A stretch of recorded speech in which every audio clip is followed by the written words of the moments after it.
Good evening, Yorktown. Welcome to Yorktown Town Hall. My name is Supervisor Matt Slater. Here tonight, it is the 27th of February. Happy Friday to everybody. We are here to provide another COVID-19 update. I'm joined by Yorktown Police Chief Robert Noble. Chief, thanks so much for being here. Thank you. Also joined by Yorktown Councilman Ed Lachterman. Councilman, thank you for joining us. And we've been doing these as information has been validated to provide the town and our residents with the most accurate information that we can. So we'll go right to Yorktown. Our numbers continue to increase. We received an increase of 20 confirmed cases today. That brings Yorktown's total number to 55. I do want to show, and it just went off, I do want to show some slides to help folks understand the data that we're looking at here. And if you just bear with me 1 second, we are trying to upload this, but we have some slides to show some folks at home. Let's see if this actually works. So if you view on the screen, and for folks on Facebook, I'm going to do my best here to have you zoom in up here. I'm not sure if you're able to see that or not, but for folks at home, hopefully you can see this slide. It does show what the state of New York is reporting Westchester has and what we are being told by our partners in county government. Today, the total number for New York State is now at 44,635. They added 7,377 confirmed cases. So for the state of New York, it's 44,635.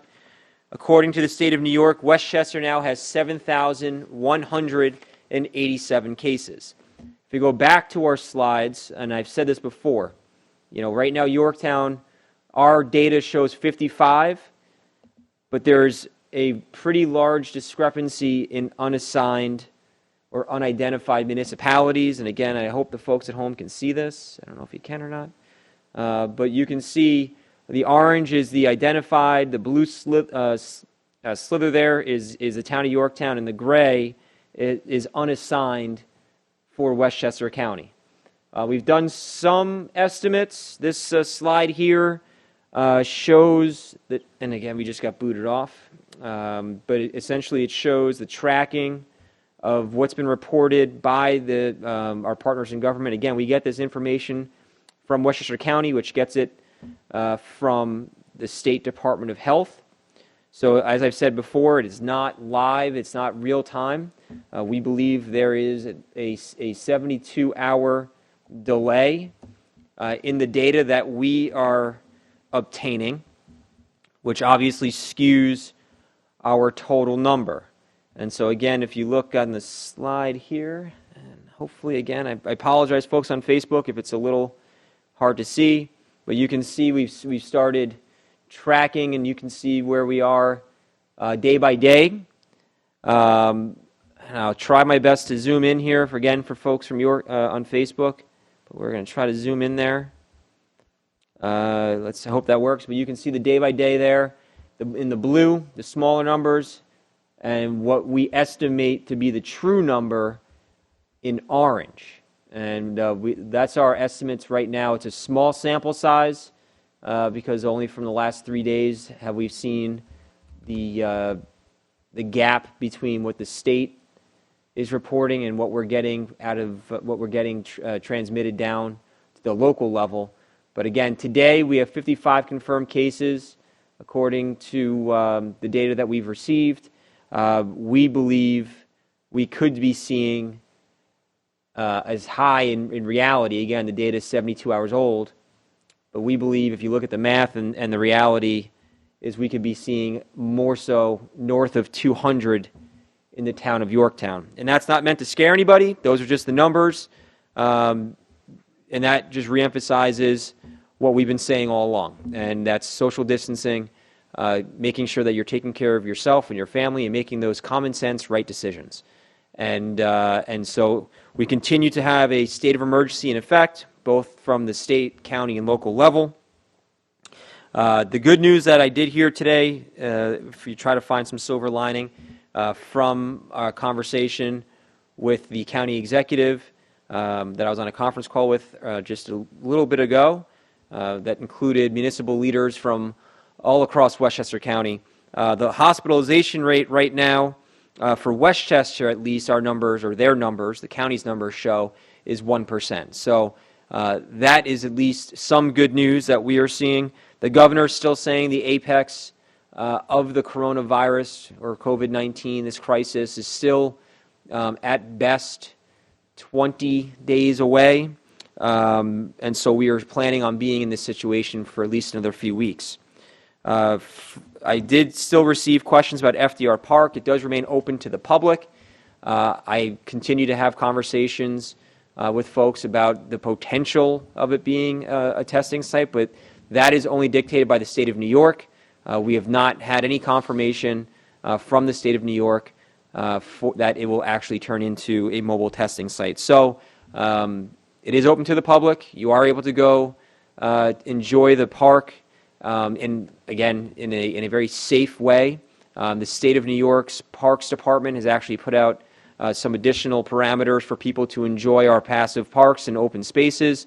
If you go to the park, you'll see the playgrounds are closed. You'll see the basketball hoops are either closed or have been removed. And that's all part of the social distancing parameters that the state continues to put into place. We had our department head meeting just a little while ago here for the town of Yorktown. We actually did that through Zoom. So again, practicing our social distancing. Chief, I know you were part of that call. It was almost comical in some aspects, but it was. It was. I'd like to think that my headsets aren't that out of style now that I saw Adam Rodriguez on there. That's right. Our town attorney had some pretty wild headset on. But anyway, we remain at 50% of our workforce across the board. That's been dictated by the state of New York, and we are adhering to that level. But we still continue to provide critical services. Of course, our police department, which does just a phenomenal job, continues to operate and answer calls. Our water department continues to work. Our tax receiver continues, and her department continues to work. Our finance department continues to work. We're making sure your parks are clean, the ones that we're able to use, they're clean and safe.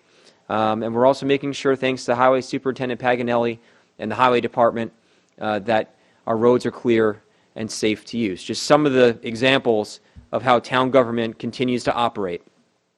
I did mention the tax receiver. I do want to remind folks that you will be getting your tax bill in the mail. It's not something that we necessarily want to be thinking about or are hopeful for. The federal and state government has extended their tax deadline to July 15th. We have not received authorization from the state at this time to either waive penalties or fees for late payments or extend our tax deadline. So the apparatus for local government and county government remains the same.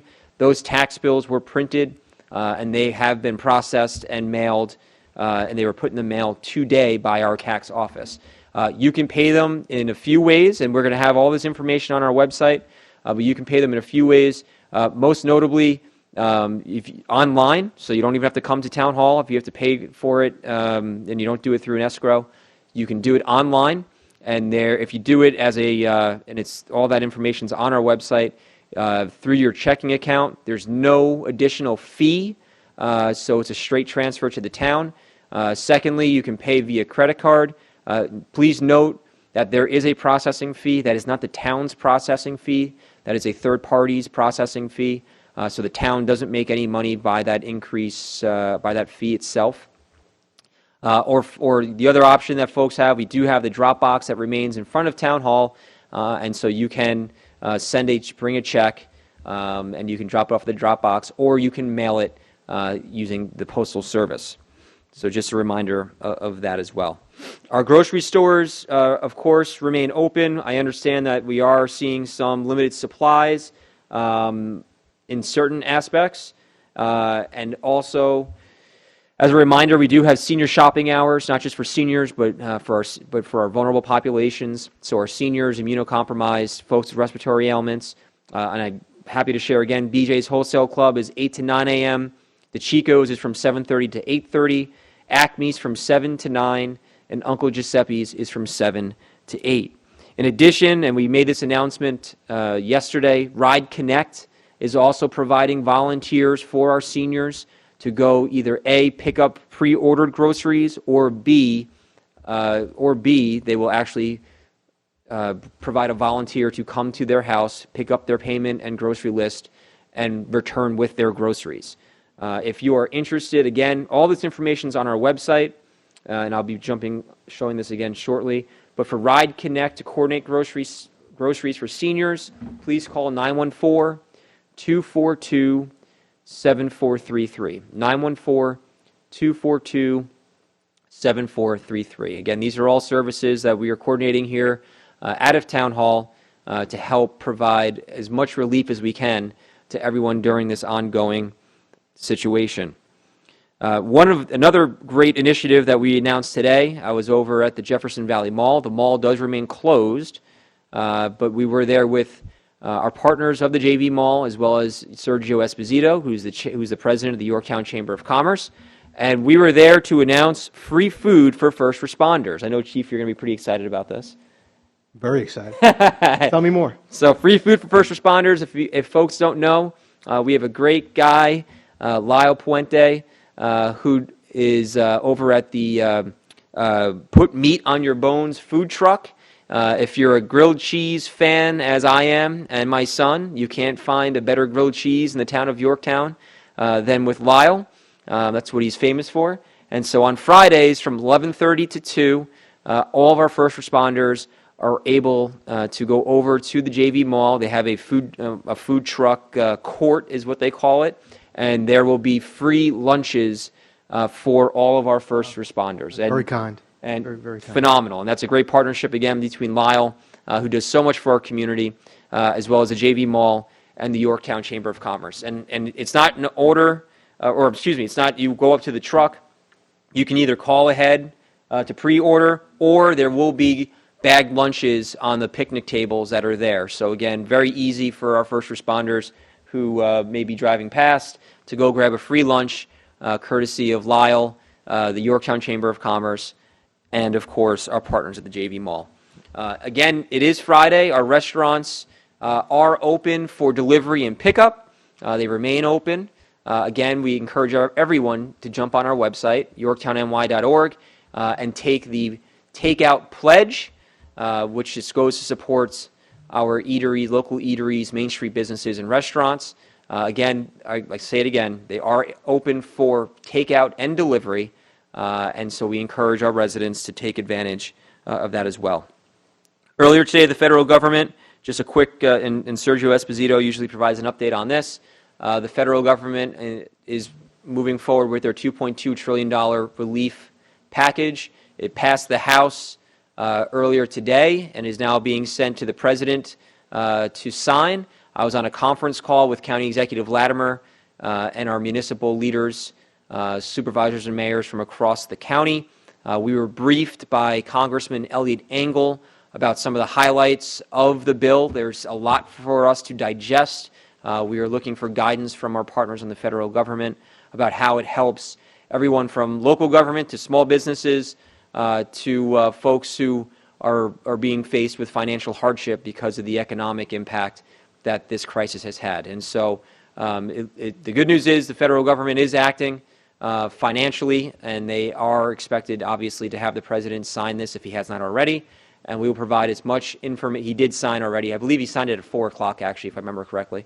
But we will provide as much detail and information, again, on our website, yorktownny.org.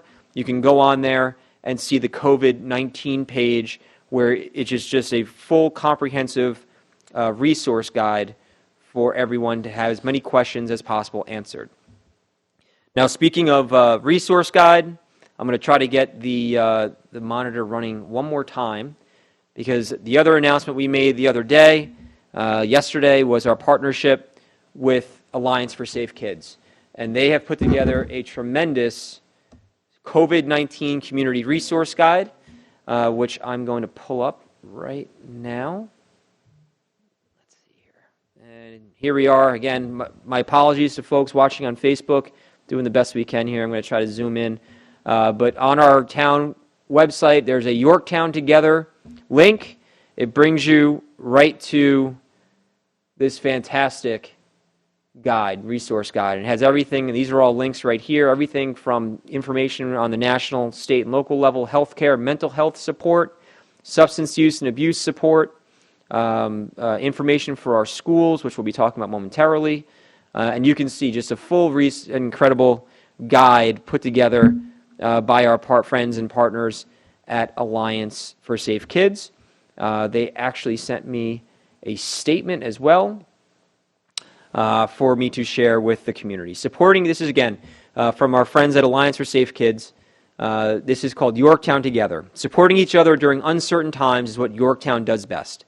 The Alliance for Safe Kids has partnered with the town of Yorktown to provide a unique resource that not only captures valuable information regarding the COVID-19 crisis, but includes local updates from many of our sectors on the topics covered in the guide below, which we just saw. Again, this includes healthcare, schools. There's a great guide for our seniors, 65 plus. Just some of the great pieces that they have there. The COVID-19 resource guide is currently linked to the town of Yorktown's website and is also available via QR code. What makes this guide unique is that the content included is being updated frequently. So this is where the community benefits from working together. Please provide updates so the information will always be current, and most importantly, please share this information in every way possible. To access the guide, again, you can visit our website, yorktownny.org, and it's in the COVID-19 page, or you can use your smartphone to scan the QR code on the screen following this message. And of course, it just pushed me off again. But let me see if I can get right back on. The QR code, which we had a picture of. Tommy, I think you can get a picture of it over by the flag if you want to. It's on there. So that's the QR code for folks at home watching on cable. Again, my apologies to our friends on Facebook.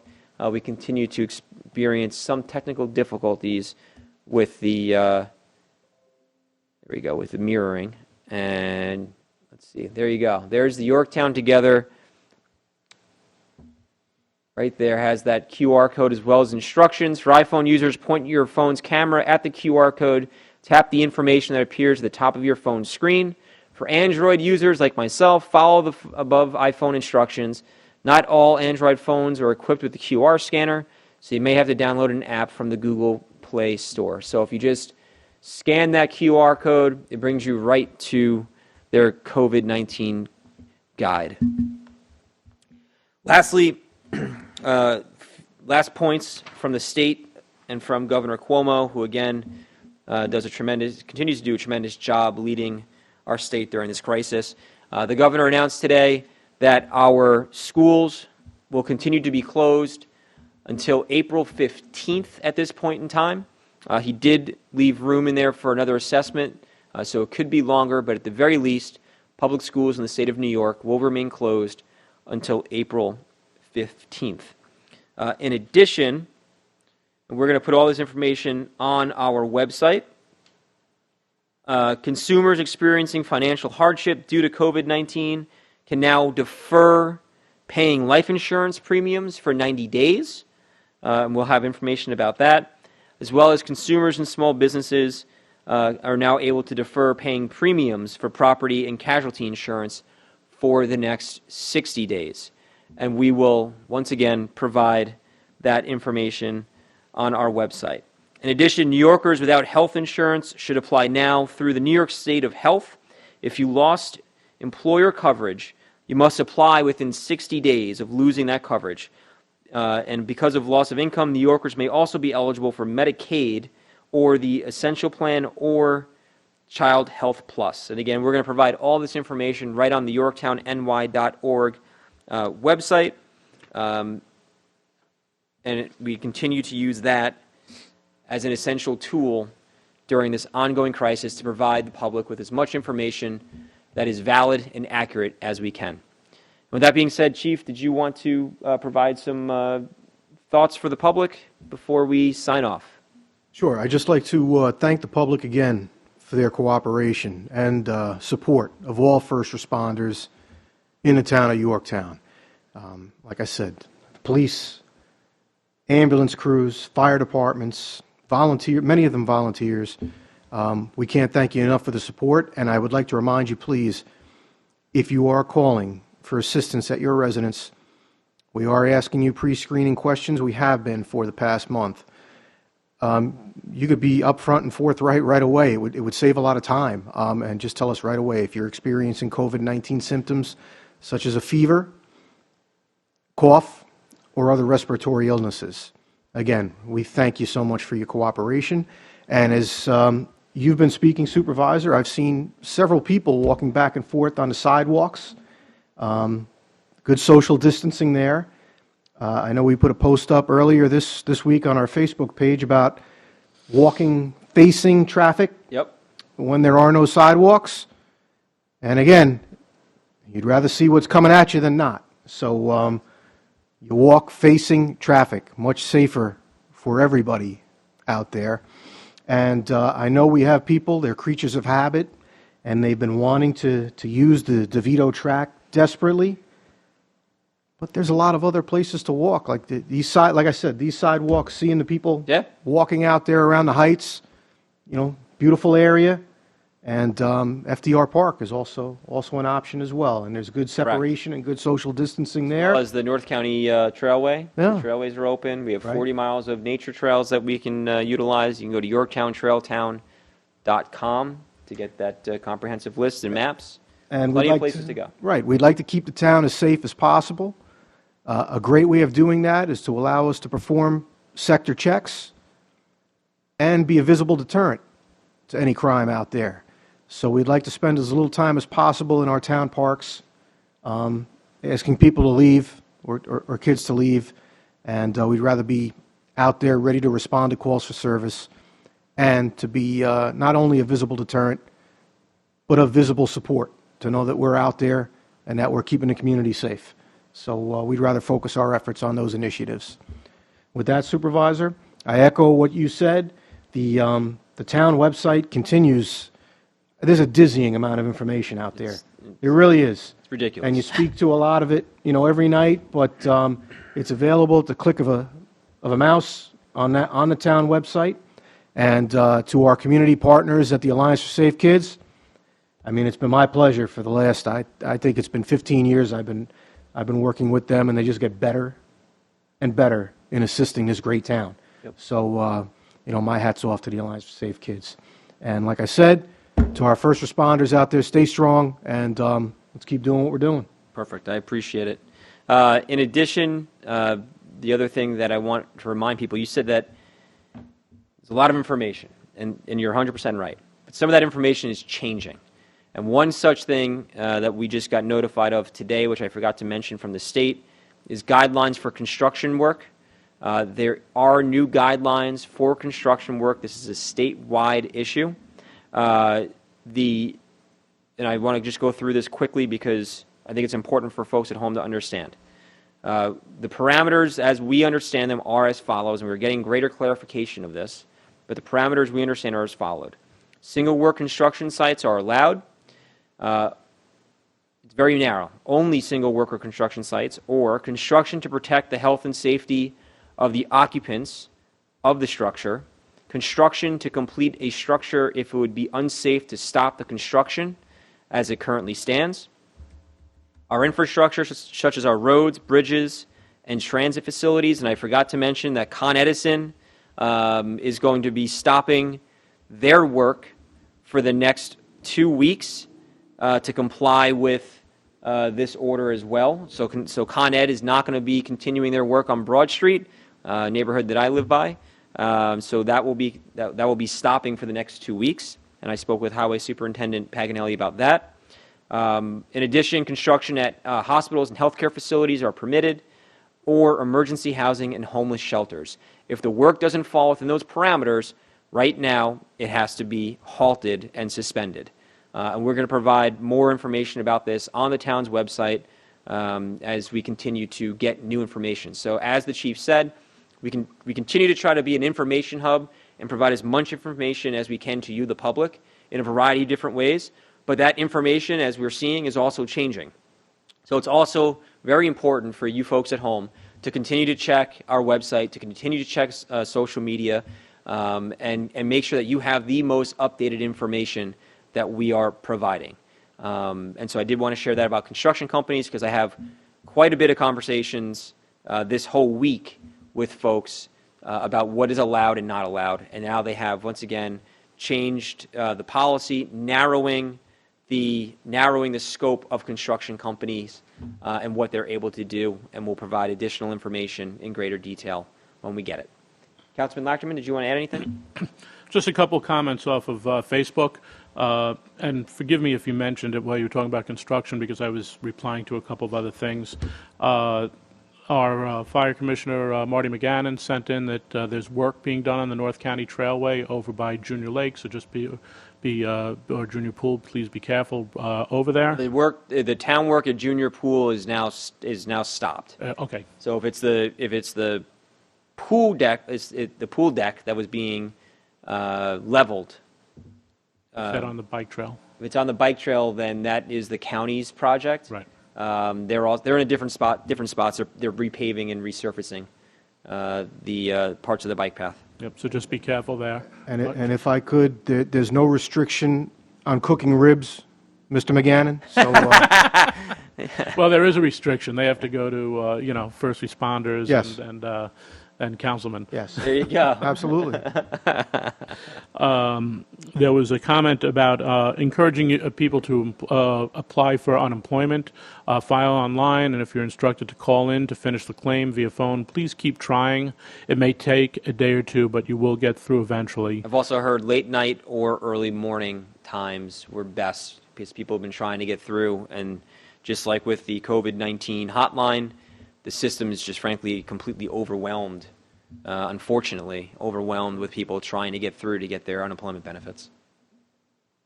Yeah, no, absolutely. I've been talking to quite a few of my employees having an issue with it. Yep. And Ken Kissel asked about electricians and plumbers for repairs. So, as essential. yeah, it has to fall within the scope of the new parameters. Single worker construction site, so if it's one plumber, then it seems like that's allowed. But again, it has to go through and meet all the criteria. So it has to be specifically regarding health and safety of the occupants. And so again, it's very narrow. We're trying our best to get clarification, and we're working with our legal team as well as the county's legal team to provide that clarification, and we will as soon as we get it. And, I just wanted to bring up a comment from going around on the Meals to Wheels and seeing how our seniors are really just dying for some type of conversation. If you have any elderly relatives, neighbors, give them a call. You know what, we could practice social distancing. My wife is now teaching a bunch of, her mom and a bunch of people in Jefferson Village how to use FaceTime to keep in touch, and Messenger, Zoom. There are plenty of ways, and they're doing it via phone calls to make sure they understand it. And another thing that's happening in our town, Jim Ratschmidt from United for the Troops, even though he works primarily with active military, has started a program. If your kids are at home and they want to write a card to a veteran, especially in a nursing home, Jimmy's getting those dropped off, and we're going to get those out to the nursing homes so our veterans feel that there's still some outreach. It's awesome. Yeah, so that's awesome. And also as a reminder, the Hill, the organic waste, what is the actual the true name? It's not the Organic Waste Hill. The organic recycling yard continues to remain open thanks to Highway Superintendent Paganelli. And we've had, I think he told me we had 75 people there yesterday. Wow. So people are taking advantage of it. And that is located at 2200 Greenwood Street. Again, open Monday through Saturday from 7:30 to 2:45. And you want that bulk pickup or no? I know. Yes. And our bulk pickup, as a reminder, you can find this on our website. The bulk pickup schedule changes remain in effect. Again, Section 1 started on March 23rd.